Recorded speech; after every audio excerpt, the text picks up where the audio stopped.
Hello everyone, नमस्कार। कैसे हैं आप सब लोग? आशा करता हूँ एकदम अच्छे होंगे, स्वस्थ होंगे और एकदम झकास, एकदम मस्त होंगे हमेशा की तरह। तो मैं रोहित स्वामी और आप देख रहे हैं हमारे YouTube channel study helper Rohit, जिसमें आप सभी का बहुत बहुत ज्यादा स्वागत है। और हमने जहाँ शुरू की थी एक स्टोरी, एक कहानी जो कि एक रियल स्टोरी थी, जिसके बारे में हम देख रहे थे। हाँ जी, मैं बात कर रहा हूँ इतिहास की। तो इतिहास क्या है? इतिहास एक स्टोरी तो है, एक कहानी तो है जिसको हम पढ़ रहे हैं, यानी कि जो बीत चुकी कहानी है। हाँ, हम बोले कहानियों का एक समूह बोल दो, ये कुछ भी बोल दो, हम पढ़ रहे थे इतिहास। एक कहानी के रूप में हम इतिहास को जानेंगे, एक कहानी के रूप में इतिहास को पढ़ेंगे। तो आज तक की कहानी, आज तक की बात, आज तक की क्लास जो हमने देखी, उसमें हमने देखा कि जो मानव था, हमने बात कर ली थी पूरा पाषाण काल की, हमने बात करी मध्य पाषाण काल की। तो पूरा पाषाण काल का मानव था, उसके बारे में हमने देखा कि वो क्या करता था। क्या करता था भाई साहब? आराम से एकदम मस्त रहता था, खाना पीना कर लिया, खा लिया पी लिया, शिकार कर लिया और वापस से अपनी जगह पे आ गया। तो वो क्या था? खाना बदोश मानव की बात की हमने पूरा पाषाण काल में। फिर मध्य पाषाण काल तक आया, उसको ऐसा लगा कि कुछ और करना चाहिए। या फिर हम बात करें प्रकृति की, प्रकृति ने कुछ देना शुरू कर दिया, उस वक्त की हम बात करें, और मानव ने सोचा कि ले लेना चाहिए, कुछ ना कुछ जो अपॉर्चुनिटी हमें मिल रही है वो ले लेनी चाहिए। इसके अंतर्गत हमने देखा कि उसने पशुपालन शुरू कर दिया था, या उसने नए नए तरीके भी खोज लिए थे, जो उसके पास औजार थे उनको भी अच्छा बना लिया था कुछ हद तक। तो मध्य पाषाण काल की हमने बात की, तो मध्य पाषाण काल के बारे में हमने जाना कि वो पशुपालन भी करने लग गया था। आरंभिक जो पशुपालन किया था, सबसे पहले कौन सा पशुपालन किया था उसने, कौन से पशु को पालतू बनाया था? तो हमने देखा कुत्ता था, कुत्ते को क्या कर लिया उसने? पालतू बना लिया था। उसके बाद भेड़ बकरी वगैरह भी पालना उसने शुरू कर दिया था, मछली पकड़ना शुरू कर दिया था। जीवन हम बोले तो एकदम मस्त होने लगा था उसका, एकदम अच्छा जीवन बीतने लगा था। अब बात करेंगे हम नवपाषाण काल के बारे में। तो नवपाषाण काल की हमारी बारी आती है, तो नवपाषाण काल में उसने और ज्यादा अपॉर्चुनिटी मिल गई, और ज्यादा चीजें उसको मिल गई। प्रकृति ने भर भर के देना शुरू कर दिया था भाई साहब उस टाइम तक, कि जलवायु थी वो थोड़ी सी गर्म हो चुकी थी, या हम बात करें कि अनुकूल हो चुकी थी मानव के, कि ज्यादा ठंड अब रही नहीं थी और वो कुछ कर सकता था या करने के बारे में कुछ सोच सकता था। तो हम बात कर रहे हैं नवपाषाण काल की, और पिछली क्लास में हमने देखा था कुछ नवपाषाण काल के बारे में जानने को हमें मिला था।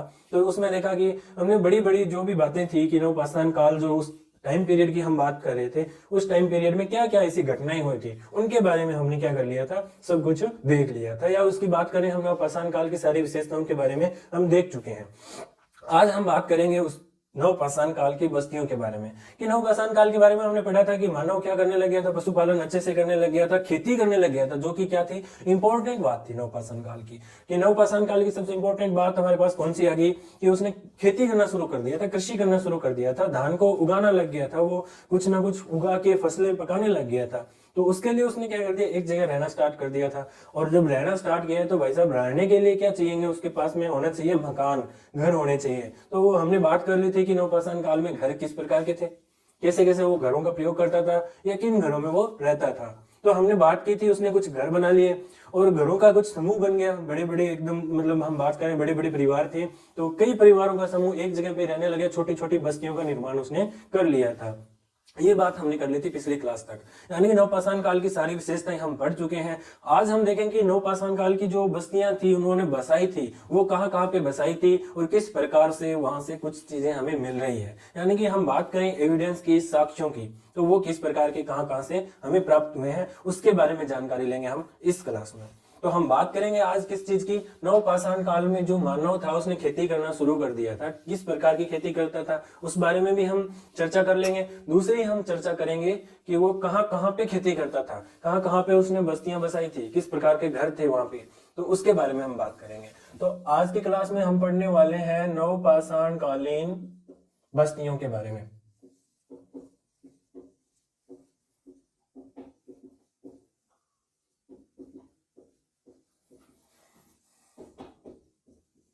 कि कहां कहां से हमें क्या मिल गई? नवपाषाण काल की जो बस्तियां उसने बसाई थी वो कहां कहां से हमें मिली, और किस प्रकार की बस्तियां हमें मिली, और वहां से कौन कौन से एविडेंस हमें मिलते हैं जिससे हम पता लगा पाए कि हाँ, ये घटनाएं हैं जो नवपाषाण काल में हुई थी, ये कोई मध्य पाषाण काल की घटना नहीं मानते हम। तो उसके बारे में हमें पता तो होना चाहिए कि कुछ मिला है हमें, वो क्या क्या चीजें मिली है, उनके बारे में पढ़ने वाले हैं हम आज की क्लास में।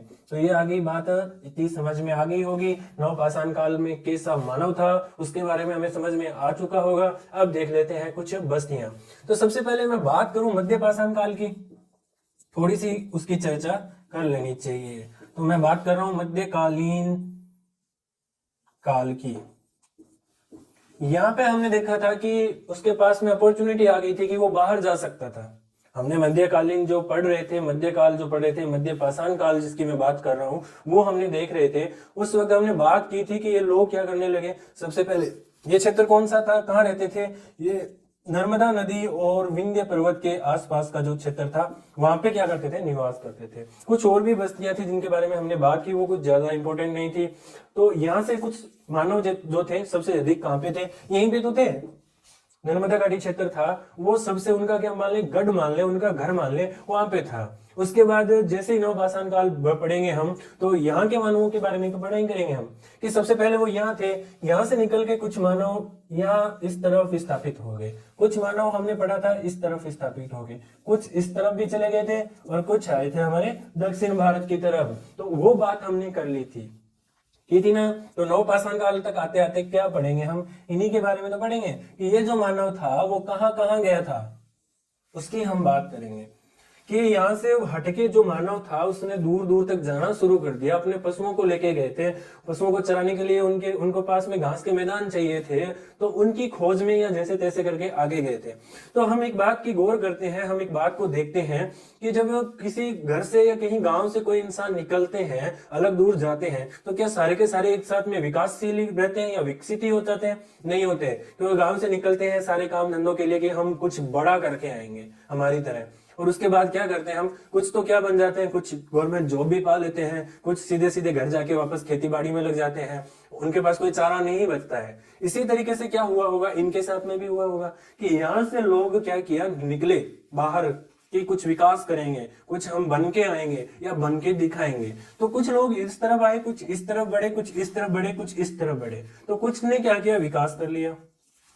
कुछ क्या हुए, एकदम उस वैसे के वैसे ही रह गए, जिनकी हम इनकी बात करेंगे। ये सारे लगभग वैसे के वैसे ही रह गए थे। यहाँ की बात करें, इन्होंने कुछ विकास कर लिया, कुछ ने यहाँ आके विकास कर लिया। वृद्धि हो गई इनमें कि इन्होंने कुछ ना कुछ विकास कर लिया, अपने आप के स्तर को बढ़ा लिया, थोड़ा बढ़ा के थोड़ा बड़ा कर लिया था। और कुछ ने क्या किया, कुछ वैसे के वैसे ही रह गए। या हम बात करें, कुछ एकदम ही विलुप्त हो गए कि उन्होंने खत्म ही कर दिया भाई साहब, बाहर आके एकदम खत्म हो गए थे, कहानी खत्म हो गई थी। जैसे कुछ लोग नशा सीख जाते हैं ना, बाहर आके नशा करने लग जाते हैं और उसी में क्या हो जाता है, बर्बाद हो जाते हैं। तो कुछ क्या हो गए, बर्बाद हो गए, कुछ आबाद हो गए, कुछ ज्यादा ही एडवांस में आबाद हो गए। तो उनकी हम बात करने वाले हैं नवपाषाण काल में, कि मध्य पाषाण काल में कैसे थे, यह हमने पढ़ लिया था। उसके बाद में प्रकृति ने थोड़ा सा बदलाव किया, इन्होंने पशुपालन शुरू कर दिया और पशुओं के लिए चारे की जरूरत हुई, घास के मैदानों की जरूरत हुई, तो ये क्या करने लगे, अपने पशुओं को लेकर घास के मैदानों की तरफ बढ़ने लग गए थे। तो ये किस तरफ बढ़े थे, ये हम देख लें। ये आए थे, हम बात करें तो पूर्वी भारत की तरफ, या हम बात कर देते हैं दक्षिण पूर्वी भारत की तरफ। ये कहाँ आ गए थे, ये आए थे दक्षिण भारत की तरफ। कुछ लोग कहाँ चले गए, दक्षिण भारत की तरफ, और कुछ आ गए थे अपने उत्तरी भारत में, कश्मीर की बात करेंगे हम। कुछ आ गए थे पश्चिम में, जो आज क्या है, पाकिस्तान बन चुका है, या हम बात करें पाकिस्तान की तरफ ही बोल देते हैं इसको, कि पाकिस्तान की तरफ चले गए थे।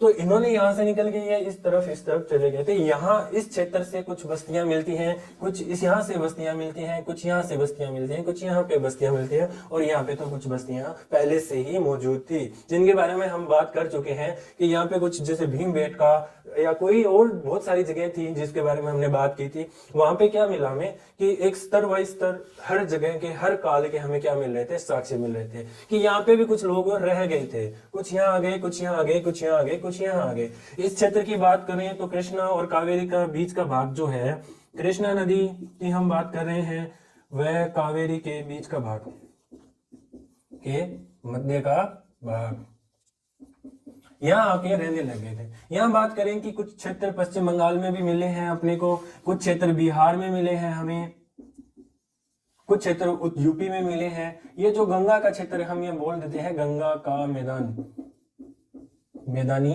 भाग। तो कुछ लोग क्या करने लगे थे, यहाँ आ गए थे इस क्षेत्र में, कुछ आ गए थे इस क्षेत्र में, और कुछ आ गए अपने पास कश्मीर वाले क्षेत्र में, और कुछ जो इधर आ गए थे ये अपने पास में आ गए थे, बलूचिस्तान, पाकिस्तान, उसकी बात करें तो उस तरफ की। तो यहाँ तक हम समझ चुके हैं, यहाँ तक हम पढ़ चुके हैं कि अपने नवपाषाण कालीन कहने का मतलब क्या था, इतनी बात समझाने का मतलब क्या था। इतनी बात समझाने का मतलब बड़ा बड़ा ये था कि मध्य काल में लोग सीमित थे, एक जगह पे रुके हुए थे, कहीं ज्यादा विकास नहीं कर पा रहे थे। इन्होंने क्या किया, सबसे पहले अलग अलग हुए कि इस क्षेत्र में है, इस क्षेत्र में है, इस क्षेत्र में है और इस क्षेत्र में आ चुके थे। यानी कि नवपाषाण काल आते आते वो बिखर चुके थे, वो फैल चुके थे, जगह जगह पे जा चुके थे। जहां पे भी उनको लगा कि हाँ यहाँ पे हम सर्वाइव अच्छा कर सकते हैं, वहां पे वो रुक चुके थे। तो जो नवपाषाण कालीन बस्तियां मिलती है वो यहाँ से निकले हुए लोगों की ही तो बस्तियां होगी। और वो बस्तियां कहाँ कहाँ से मिलती है, वहां से मिलती है, यहाँ से। तो हम बात करें नवपाषाण कालीन बस्तियां यहाँ पे मिली है, यहाँ पे मिली है, यहाँ पे मिली है, यहाँ पे मिली है। यानी कि अब हम आ चुके हैं नवपाषाण काल में, हमने बेस अपना पूरा कर लिया।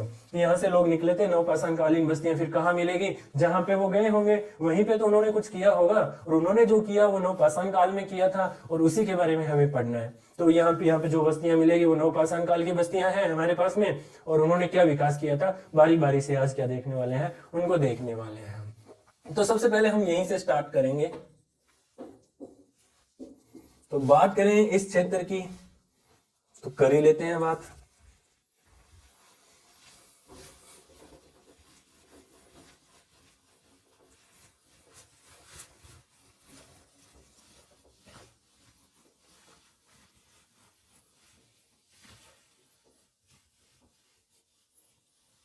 हम बात करेंगे आज नवपाषाण कालीन बस्तियों के बारे में कि वहां से निकली किस किस क्षेत्र की बात हमने कर ली कि इन क्षेत्रों में क्या करने गए थे, वो विकास करने गए थे, कुछ बनने के लिए गए थे। जहां से क्या हुआ, कुछ बन गए, कुछ उजड़ गए, किस प्रकार बने और किस प्रकार से जो उजड़े थे उनकी हम बात करेंगे। तो सबसे पहला स्थल हम बात करें पश्चिम की ओर जाने वालों की, तो हम बात करेंगे मेहरगढ़ नाम का एक स्थान है उसके बारे में। मेहरगढ़ ये कहाँ पड़ता है भाई साहब, ये पड़ता है आधुनिक पाकिस्तान के अंदर, और पाकिस्तान का एक प्रांत है बलूचिस्तान। बलूचिस्तान कहाँ पड़ता है, ये पड़ता है नापाक इरादों वाले पाक में, या बात करें पाकिस्तान में। तो पाकिस्तान की बात करें, पाकिस्तान में बन गया था मेहरगढ़, जो एक बस्ती मिलती है जिसकी हम बात करें, उसका निर्माण की हम बात करें, उन बस्तियों के विकास की हम बात करें, वो किस काल की बस्तियां हैं, वो है अपने नवपाषाण काल की। इसलिए तो हम पढ़ रहे हैं नवपाषाण काल में। तो हम बात करें सबसे पहले की कि पश्चिम में गए थे, कुछ जो उधर की बात करें ईरान फारस से भी आए हुए हो सकते हैं मेहरगढ़ में, कुछ लोग इधर से भी गए थे, नर्मदा घाटी क्षेत्र यहाँ के लोग थे वो भी चले गए थे। यहाँ के जो हमें पता है उपजाऊ मिट्टी है, उपजाऊ घास के मैदान थे, इनको क्या मिल गया था, सारी की सारी अपॉर्चुनिटी जिसकी हम बात करते हैं वो मिल गई थी, इसलिए इन्होंने यहाँ पे आके कुछ विकास किया था। तो हम बात करें मेहरगढ़ की कि सबसे पहले हम देखते हैं कहाँ है, तो ये है बलूचिस्तान में। और बलूचिस्तान कहाँ पड़ता है, वो पड़ता है आधुनिक पाकिस्तान के अंदर। उसकी बात करें तो मेहरगढ़ की हम बात करें तो सबसे क्या था, ये विकासशील था, सबसे ज्यादा विकसित। हम बात करें कोई नवपाषाण काल की कि नवपाषाणिक बस्ती थी, यानी कि मेहरगढ़ के बारे में हम देखें तो नवपाषाण काल की सबसे विकसित बस्ती की हम बात करें, सबसे ज्यादा विकास किसी ने किया तो वो कौन था, वो था मेहरगढ़। या हम बात करें मेहरगढ़ के जो निवासी थे वो ज्यादा समझदार थे, ज्यादा डेवलपमेंट कर पाए, इसलिए हम बात करेंगे सबसे ज्यादा विकास की तो वो आ जाता है अपना मेहरगढ़। यानी कि नवपाषाण काल की सबसे विकसित बस्ती, यानी कि सबसे ज्यादा विकासशील लोग कौन से थे, मेहरगढ़ के लोग थे। उसके बाद में हम बात कर लें कि इसका काल जो था लगभग कितना था, अपने पास में आता है लगभग 9000 वर्ष पूर्व से लेके कहां तक जाता है, ये लगभग थे 4500 वर्ष पूर्व तक। यानी कि सबसे विकसित जो नवपाषाणिक जो सभ्यता थी, या फिर हम बात करें नवपाषाणिक जो बस्ती थी वो कौन सी थी, मेहरगढ़ आती है। इसका काल अपने पास में आ जाता है लगभग 9000 साल पहले से लेके 4500 साल पहले तक की हम बात करें तो उसमें आया था अपना मेहरगढ़। यहाँ की हम बात करें तो क्या बात कर सकते हैं, एक तो ये बात कर ली हमने सबसे विकसित था, सबसे पहले पशुपालन के साक्ष्य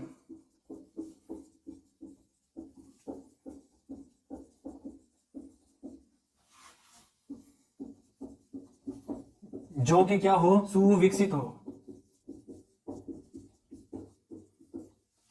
यानी कि सुविकसित एकदम व्यवस्थित तरीके से किसी ने पशुपालन सबसे पहले किया था ना, वो थे मेहरगढ़ वासी। यानी कि मेहरगढ़ के लोगों ने सबसे पहले अच्छे से पशुपालन सीखा था कि वो क्या क्या उनका उपयोग कर सकते हैं, उसके बारे में बारीकी से किसने जान लिया था, इन्होंने जान लिया था, मेहरगढ़ के लोगों ने। और बात करें हम पशुओं की, तो ये कौन से पशु पालते थे? ये पालते थे भेड़ बकरी। और बात करें हम तीसरा, इनका मुख्य जो पशु था वो था सुअर। यानी कि एक तीसरी बात और इसकी हम बात याद करें कि सबसे पहले भेड़ बकरी पालने के जो साक्ष्य आज तक के प्राप्त होते हैं ना, वो मेहरगढ़ से प्राप्त होते हैं। सुविकसित का मतलब कि बाकी कुत्ता बिल्ली तो पाल लिए थे लोगों ने, पहले ही पाल लिए थे, क्योंकि वो उपयोग क्या आते हैं, वो हमारे कितने को उपयोगी थे वो। उसकी बात हम करें तो उस हिसाब से सबसे ज्यादा उपयोगी भेड़ बकरी थी, जिनका पालन किन्होंने कर लिया सबसे पहले। सुअर था, आपको असली मांस के लिए किया होगा, क्योंकि इनसे सबसे ज्यादा क्या जरूरत, क्या आज के टाइम में भी सबसे ज्यादा भेड़ और बकरी सुअर जो पाले जाते हैं वो मांस के लिए पाले जाते हैं। तो हम बात करेंगे सुव्यवस्थित तरीके से इन्होंने क्या कर दिया था, पशुपालन कर दिया था। या हम एक फोकस देखें, एक याद करने वाली, याद रखने वाली चीज क्या है कि भेड़ बकरी का पालन, ये सबसे पहले किसी ने भेड़ और बकरियों का पालन किया था वो मेहरगढ़ थे। और सुअर जो जहां पालन हुआ था वो भी क्या था, मेहरगढ़ का था। अब हमारे दिमाग में एक बात आती है कि यार भेड़ बकरी है वो जंगली भी तो हो सकते हैं, ये हमें क्या मिला, हमें क्या पता कि वो उन्होंने पाला था, हमें ना तो उन्होंने लिख के छोड़ा है, ना उन्होंने ये बताया कि हम पालते थे। किसने बताया, हमें कैसे पता चल गया कि वहां से कुछ इनकी हड्डियां वगैरह कुछ मिले होंगे साक्ष्य, उसी से पता तो चल रहा है खाली कि हाँ ये पालते थे, भेड़ बकरी पालते थे, सुअर पालते थे। तो हम बात करेंगे यार वो तो जंगली भी हो सकते हैं, कि जंगल में इधर उधर घूमते हुए भेड़ बकरी है, वो भी कहीं मर गए होंगे, उनके हमें साक्ष्य मिल गए होंगे।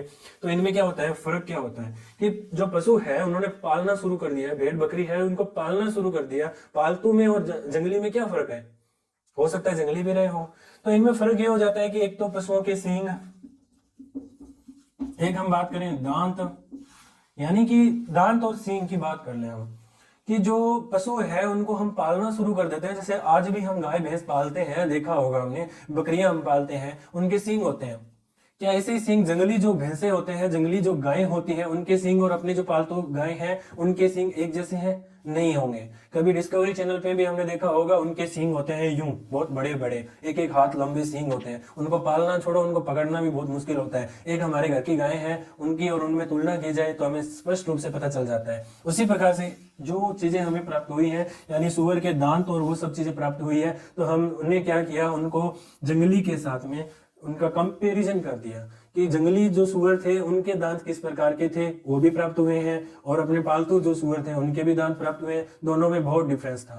उस डिफरेंस के आधार पे हम देख सकते हैं कि सुअर का पालन किया, भेड़ बकरी का भी इन्होंने क्या कर लिया था, पालन कर लिया था। अब नवपाषाण काल की हम बात करें तो, और सबसे पहले की बात करें कि सबसे पहला पशु जो पालतू बनाया गया था वो कौन सा था, वो था कुत्ता। उसके बाद हम कर चुके हैं। उपयोग में आने वाले पशुओं की हम बात करें तो भेड़ बकरी जो थी वो सबसे पहले पाले गए पशुओं में आते हैं। और सबसे पहले भेड़ बकरी का पालन किसने किया, उन्होंने वो किया था मेहरगढ़ वासियों ने। आगे बात समझ में। अब हम बात करें कृषि की शुरुआत, क्योंकि भाई इन्होंने ही तो सबसे पहले किया था, इसीलिए तो विकासशील ये होंगे कि ये वहां से, चलो मान के चलते हम नर्मदा घाटी से ही सारे के सारे वहां गए थे, कहां पे, मेहरगढ़ में जाके बसे थे। वहां से आते ही उन्होंने देखा कि यार एक बात देख लेते हैं कि यहाँ से घर से उन्होंने कूट पीट के सीधा निकाल दिया था। मान लो एक बात कि यहाँ से कूट पीट के उसको क्या है ना कि सीधा भूखा प्यासा ही सीधा क्या कर दिया, घर से निकाल दिया गया। वो गए मेहरगढ़ नामक जो स्थान था वहां चले गए। वहां जाके वो देखते हैं कि क्या करें। सबसे पहले दिमाग में, घर से निकले हुए आदमी के दिमाग में क्या आता है कि क्या करूं मैं। तो इन्होंने भी सोचा होगा कि क्या करें, तो इनको देखी कोई भेड़ बकरियां, इन्होंने पालना शुरू कर दिया कि हाँ इनको ही पाल लेते हैं यार, बार बार इनके पीछे भाग भाग के शिकार करना नहीं पड़ेगा। तो इन्होंने पालना शुरू कर दिया। उससे क्या हुआ, इनको पूरी एनर्जी मिलने लगी, खाना मिलने लग गया, अच्छी एक जगह थी उनको मिल गई थी। वहां से उन्होंने फसल, पेड़ पौधे जो भी थे उनको क्या कर दिया, इकट्ठा कर लिया उन्होंने। उसके बारे में भी जानकारी ले ली कि जब सर पे कुछ बोझ आ जाता है ना तो इंसान जल्दी समझदार हो जाता है। वही किसके साथ हुआ था, मेहरगढ़ वासियों के साथ में। और ये बहुत ज्यादा जल्दी समझ गए थे अपनी स्थिति को, अपने बारे में, इसलिए इन्होंने जल्दी से क्या कर दिया था, कुछ करना शुरू कर दिया था। और ये क्या हो गए, सबसे सक्सेसफुल ये रहे थे। तो इन्होंने ये कर दिया था, भाई पशुपालन एकदम अच्छे से हो गया था उनके पास में, तो खाने की कोई टेंशन नहीं, कोई दिक्कत नहीं, घर पे ही है, काट लो, बना लो और खा लो, ठीक है। उसके बाद में हमारे पास में क्या आ गई, बेले बैठे तो नहीं रह सकते, एकदम यूं फ्री तो बैठ के नहीं रह सकते। तब इन्होंने कुछ एब्जॉर्व करना शुरू कर दिया, प्रकृति में कुछ देखना शुरू कर दिया, और इन्होंने कुछ ना कुछ पेड़ पौधे, जो पौधे थे उनके बीज निकाल लिए, उन्होंने उनका भी प्रजनन देख लिया कि हाँ इन पौधों के बीज है, इनको हम बो देंगे तो इनसे क्या मिल जाएगी, हमें फसल मिल जाएगी। तो हम बात करेंगे सबसे पहले कृषि की शुरुआत।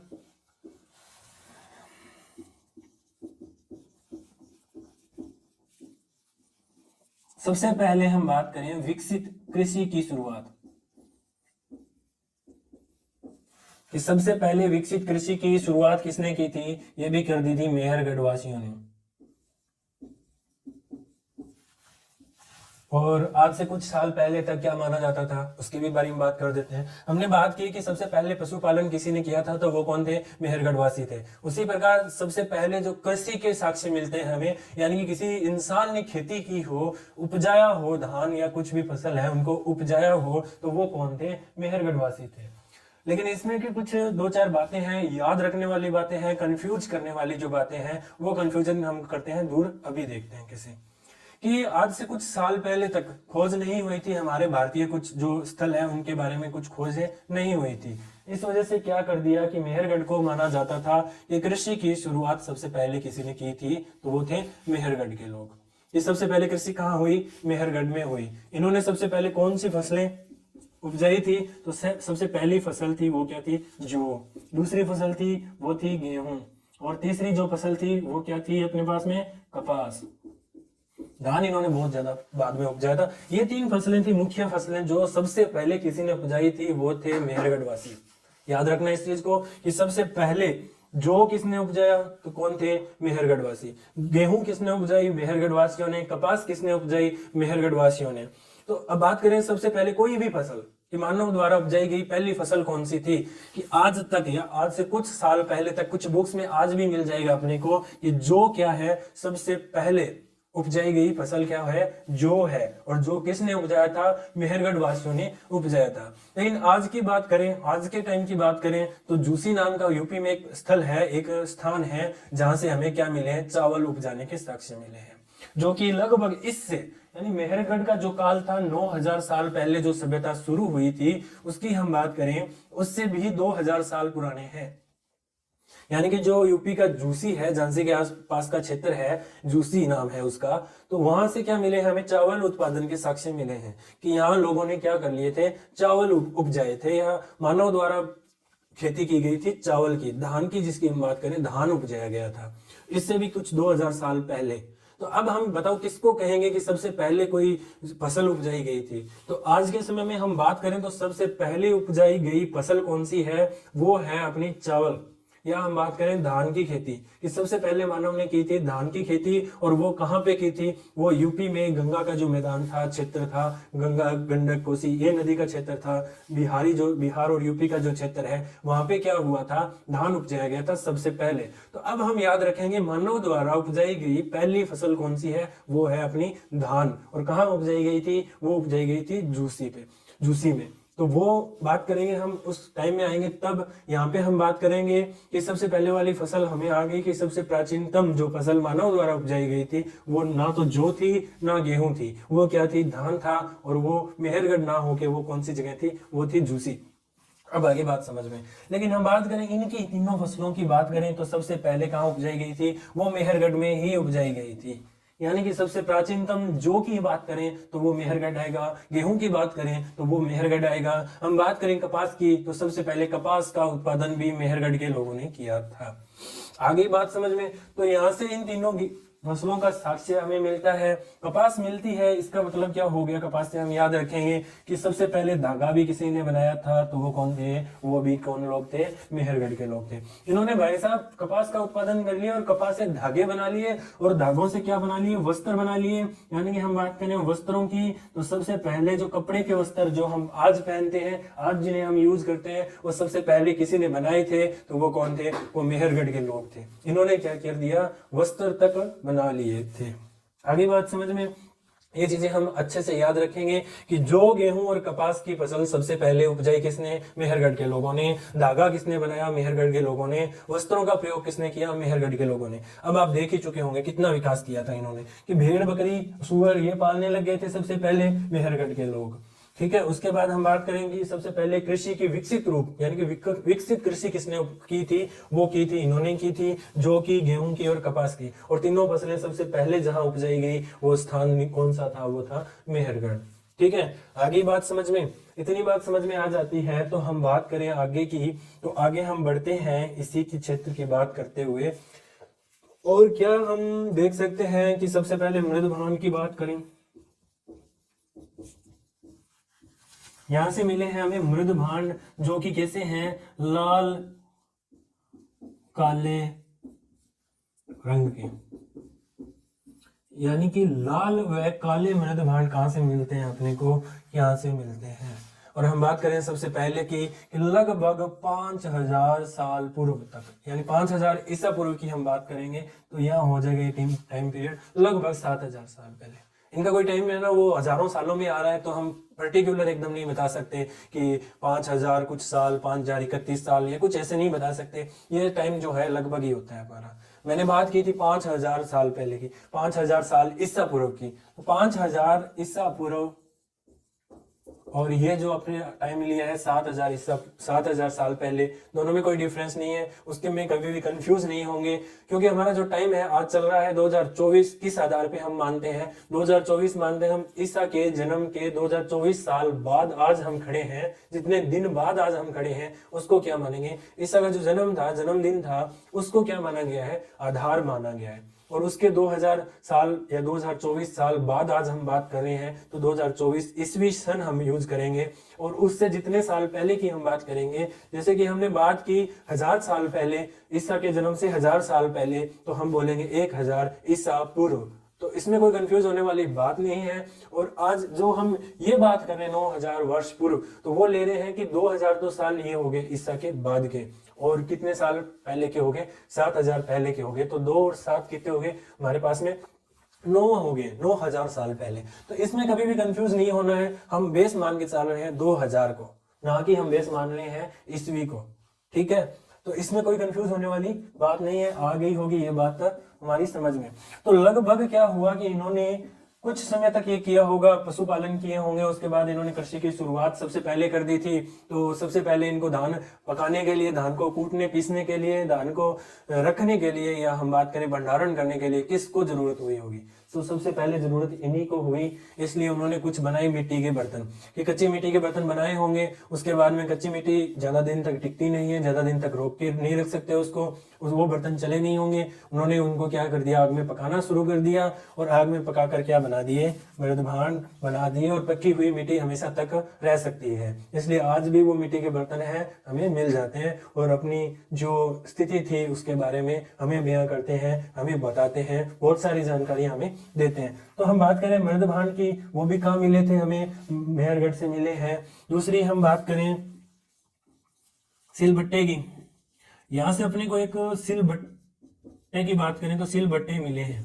अब सिलबट्टा क्या होता है कि पहले कोई चाकी तो थी नहीं धान पीसने के लिए, तो वो क्या करते थे, एक सिल ले लिया, पत्थर का जो भी सीधा साधा टुकड़ा था उसको ले लिया, उसके ऊपर क्या करते थे, वो धान को पीसा करते थे। धान पीसने का जो औजार था वो सिलबट्टा जिसे हम बोलते हैं, उसका प्रयोग करते थे। कई घरों में, कोई पुराने घरों में तो आज भी मिल जाता है। तो इस सिलबट्टे का ये क्या करते थे, प्रयोग करते थे। यहाँ से ये मिल गया, कुछ जगह से, यहाँ मेहरगढ़ से क्या मिले हैं हमें, तांबे के साक्ष्य भी मिले हैं,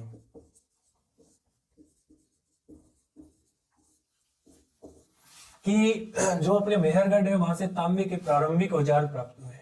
कुछ ना कुछ तांबे के टुकड़े, तांबे की वस्तुएं क्या मिली है, मेहरगढ़ से अपने को कहीं ना कहीं देखने को मिल जाती हैं। छोटे तांबे के आभूषण मिल जाते हैं, तांबे के कुछ औजार मिल जाते हैं, या फिर हम बात करें बच्चों को ये तांबे के कुछ आभूषण जो थे वो पहनाते थे, या हो सकता है तांबे को ये शुभ धातु मानते होंगे, इसलिए ये क्या करते थे, तांबा बच्चों को पहनाते थे, या तांबे के आभूषणों का ये प्रयोग करने लग चुके थे। तो हमने बात कर ली पूरी की पूरी। अब मेहरगढ़ के काल की हम बात कर ले 9000 ईसा पूर्व से 4500 ईसा पूर्व तक, तो ये जो था सबसे ज्यादा विकासशील जो स्थान था उसके बारे में हम बात कर रहे थे, मेहरगढ़ के बारे में।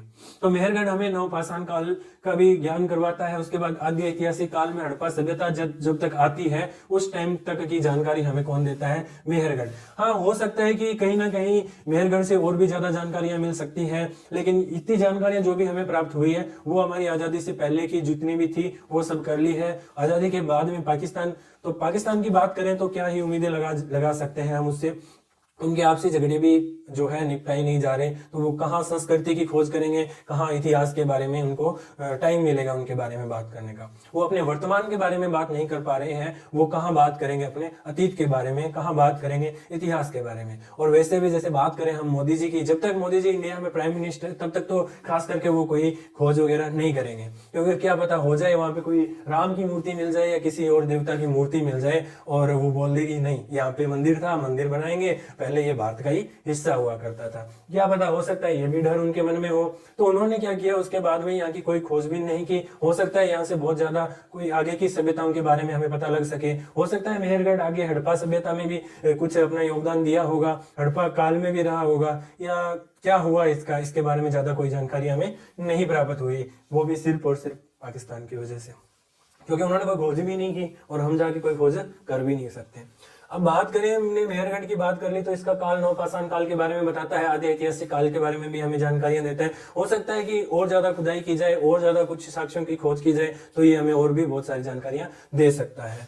अब बात करें कि मानव किस प्रकार का था, यहाँ से हमने देख लिया कि कुछ साक्ष्य हमें क्या मिल रहे हैं, कि सबसे पहले कृषि के साक्ष्य हमें मिले, जो गेहूं और कपास की सबसे पहले वहीं पे क्या हुआ था, खेती हुई थी। सबसे पहले जो हमने वस्त्र पहन रखे हैं उनकी शुरुआत भी वहीं से हुई है। या हम बात करें जिसे हम खा रहे हैं आज के टाइम में, गेहूं खा रहे हैं, तो वो भी वहीं से शुरुआत हुई थी। हम बात करें कपड़े की, वहां से शुरुआत हुई थी, कपास की सबकी वहां से शुरुआत हुई थी।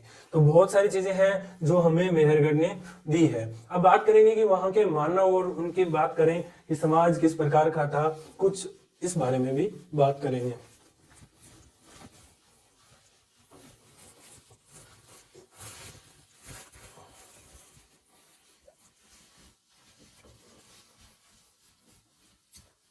नवपाषाण काल में सबसे इंपॉर्टेंट जो स्थान मुझे लगा, या फिर रियल में जो इंपॉर्टेंट स्थल है जिसकी हम जगह की बात करें जहां से ज्यादा साक्ष्य मिलते हैं, क्लियर साक्ष्य, यानी कि 100% शुद्ध जो हमें एविडेंस प्राप्त होते हैं, वो कहां से होते हैं, वो मेहरगढ़ से होते हैं।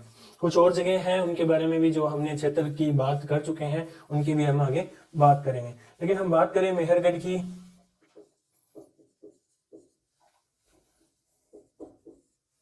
हम बात कर रहे हैं मेहरगढ़ की, पहला स्थल हम पढ़ रहे हैं मेहरगढ़। तो यहाँ पे जो मानव था ना, वो किस प्रकार का था, या मानव का जीवन देख लें हम, या जो हम बात करें सामाजिक जीवन की या राजनीतिक जीवन की, वो किस प्रकार का था। राजनीतिक जीवन की हम बात करें, आज भी हम देखते हैं, भेड़ मान लो, बकरी मान लो, कोई भी पशुओं का भी कोई समूह या झुंड है ना, उसमें क्या होता है, जो सबसे ताकतवर होता है ना, उसकी चलती है हमेशा। यानी कि जिस तरह वो उसका जो लीडर जो बन जाता है, जो ताकतवर है वही हमेशा लीडर रहा होगा, वही उनका नेतृत्व करता होता है।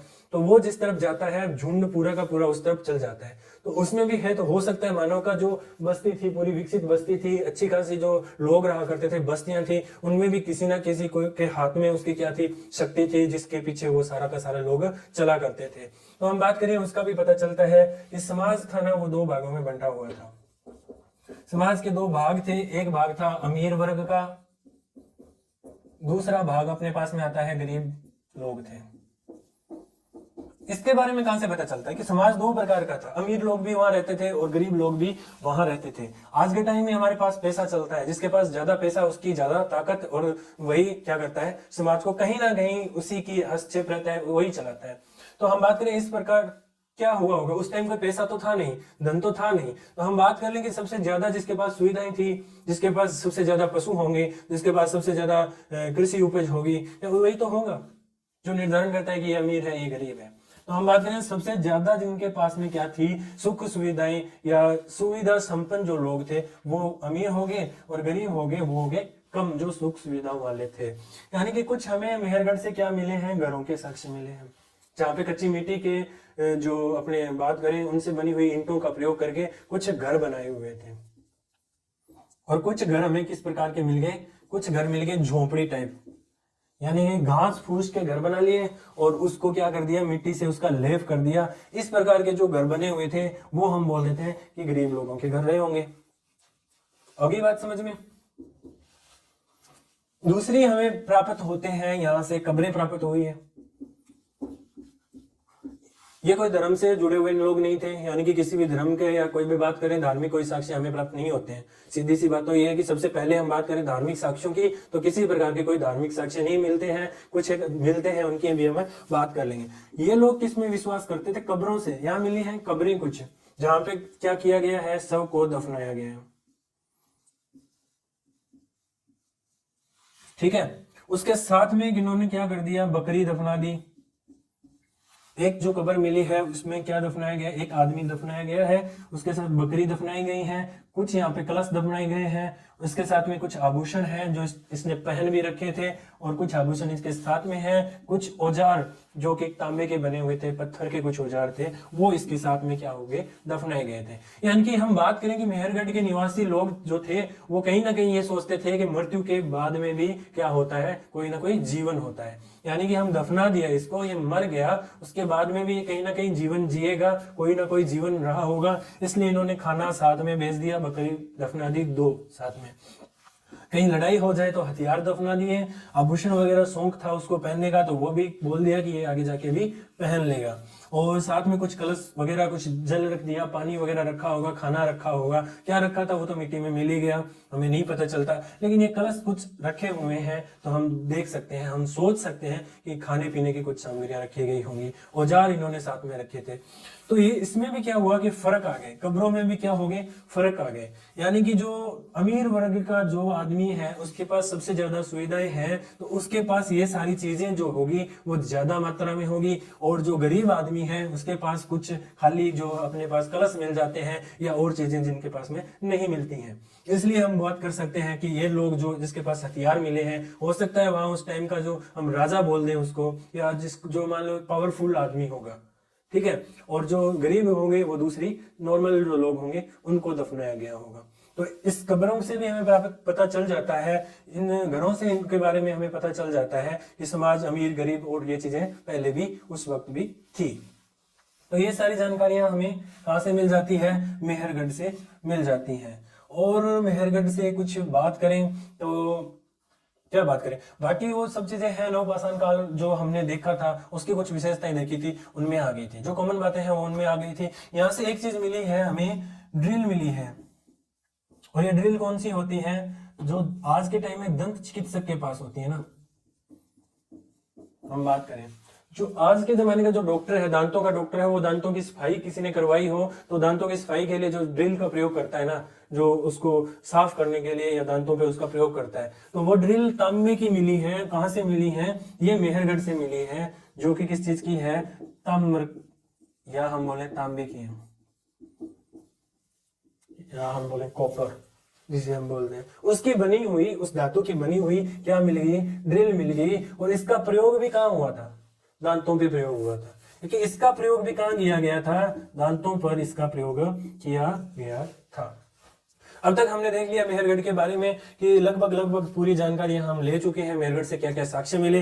हमने बात की कि सबसे जो इंपॉर्टेंट स्थल नवपाषाण काल का माना जाता है वो है मेहरगढ़, और कहाँ से मिलता है, ये मिलते हैं अपने पड़ोसी देश पाकिस्तान के बलूचिस्तान जो प्रांत है उसमें क्या मिलता है हमें, मेहरगढ़ नाम का नवपाषाण कालिक जो सभ्यता थी उसकी हम बात करें, उस काल का जो स्थल है वो हमें प्राप्त होता है, और वहां से क्या चीजें प्राप्त होती है वो भी हमने देख लिया। आज से पहले माना जा रहा था कि सबसे पहले फसल कहाँ उगाई, मेहरगढ़ में, सबसे पहले पशुपालन किया गया मेहरगढ़ में, और आज के टाइम में क्या होता है, ये सबसे पुरानी जो फसल है मानव द्वारा उपजाई गई पहली जो फसल है उसको हम जो नाम मान के क्या मानते हैं, चावल मानते हैं। और चावल जिसके साक्ष्य कहाँ से मिले हैं, हमें मिले जूसी नामक स्थान से।